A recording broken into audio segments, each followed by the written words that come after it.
Terça-feira, 7 de maio de 2019.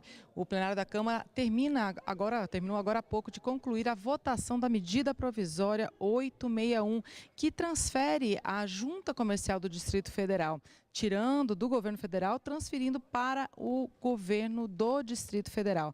A gente lembra que a Junta Comercial é o órgão que registra as atividades empresariais de um estado, e a Junta Comercial do Distrito Federal era a única ainda vinculada ao governo federal. Então agora passa ao governo do Distrito Federal.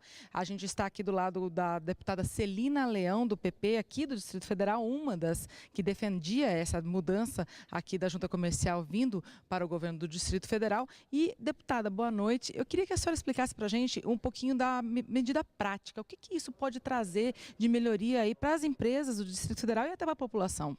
Olha, o que pode acontecer de prático é agilizar a abertura das empresas aqui no Distrito Federal. Todas as demandas, elas caíam numa vala da União, o que dificultava muito de se abrir empresas, de qualquer documento que se precisava de retirar. Então, é realmente dar uma gestão mais ágil para que o empresário possa abrir a sua empresa aqui com toda a facilidade e com a menor burocracia possível. Algumas pessoas falaram sobre o aumento de taxas, porque algumas taxas aumentaram, né? Por exemplo, para você abrir microempresa ou para você fazer distrato de sociedade.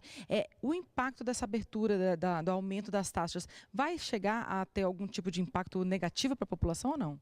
Ninguém deixa de abrir um negócio por conta do valor da taxa. E a verdade era que isso estava sendo subsidiado pelo governo federal, porque tinha esse recurso.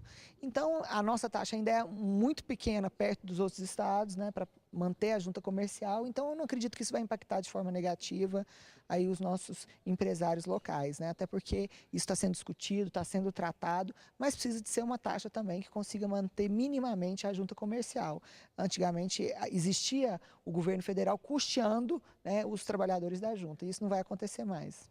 Tá certo, muito obrigada pela entrevista, deputada Celina Leão, do PP aqui do Distrito Federal. A gente lembra que a medida provisória foi aprovada aqui, agora vai para o Senado e precisa ser aprovada no Senado até semana que vem, senão perde a força de lei. Mas como a gente pode ver, é uma medida provisória que tem acordo entre os partidos.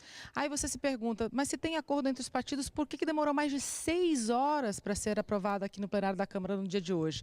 Bom, é porque a medida provisória que trata da junta comercial não foi o principal assunto debatido no plenário. Apesar de este ser o assunto que estava em votação, os debates eles se focaram no contingenciamento de 30% no orçamento da educação anunciado pelo governo federal.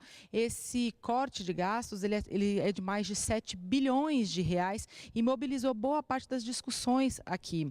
A oposição protestou contra esse corte e anunciou aí uma obstrução, ou seja, vai tentar barrar toda e qualquer votação de qualquer assunto aqui no plenário da Câmara dos Deputados, até que o governo reveja essa decisão, volte atrás e libere o dinheiro aí prometido para as instituições de ensino no país. Já os deputados governistas alegam que esse corte, esse contingenciamento, ele acontece todos os anos, por todos os governos, e é uma adequação à lei de responsabilidade fiscal. Também alegam que as verbas elas precisam ser melhor monitoradas e ver se elas estão sendo bem aplicadas de fato nas universidades federais. E também garantiram que os salários não vão ser aí cortados nessas universidades federais e nas entidades federais, apesar de algumas instituições dizerem que só tem dinheiro até um pouco mais da metade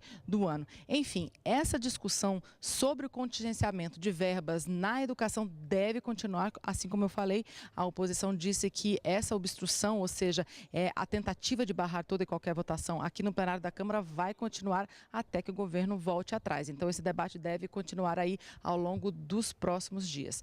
Bom, esses foram os destaques do plenário da Câmara aqui no dia de hoje. Você pode acompanhar os destaques do restante da Câmara agora na programação da TV e da Rádio Câmara. Eu fico por aqui, até amanhã.